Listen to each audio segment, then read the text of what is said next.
అందరికీ నమస్కారం. నా పేరు దగ్గుబాటి ప్రసాద్. నేను అనంతపురం అర్బన్ నియోజకవర్గానికి సంబంధించిన ఎమ్మెల్యేని. జూనియర్ ఎన్టీఆర్ని దుర్భాషలాడుతూ నేను తిట్టానని చెప్పేసి మీడియా మిత్రుడు నాకు వీడియో పెట్టడం జరిగింది.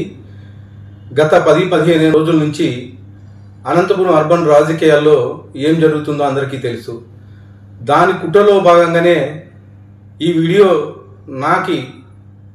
నన్ను గిట్టని వాళ్ళు, నాకు సరిపోని వాళ్ళు ఈ వీడియో పెట్టడం జరిగింది. నారా ఫ్యామిలీ అన్నా కానీ, నందమూరి ఫ్యామిలీ అన్నా కానీ చాలా అభిమానం. నేను చిన్నప్పటి నుంచి నందమూరి ఫ్యామిలీ అభిమానిగా పెరిగినోడిని. దీంట్లో ఎలాంటి వాస్తవాలు లేవు. ఖచ్చితంగా ఈ వీడియో కానీ, ఈ ఆడియో రికార్డు కానీ నాది కాదని చెప్పేసి తెలియజేసుకుంటాను. ముఖ్యంగా మా అనంతపురం లోకల్ రాజకీయాల్లో భాగంగా ఈ వీడియో సరిపడిన వాళ్ళు పెట్టడం జరిగింది. ఖచ్చితంగా ఇప్పుడు నేను ఎస్పీ గారికి కానీ కంప్లైంట్ చేయడం జరిగింది.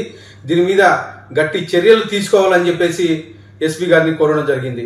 సదా ఎవరైనా ఎన్టీఆర్ అభిమానులు బాధపడి ఉంటే వాళ్ళని నా తరపున నేను క్షమాపణలు అడుగుతున్నాను. దేనికంటే ఈ వీడియో నాకు సంబంధించి కాదు, నా పేరు ప్రస్తావించారు కాబట్టి నేను ఈ క్షమాపణ కోరడం జరుగుతుందని చెప్పేసి తెలియజేసుకుంటాను.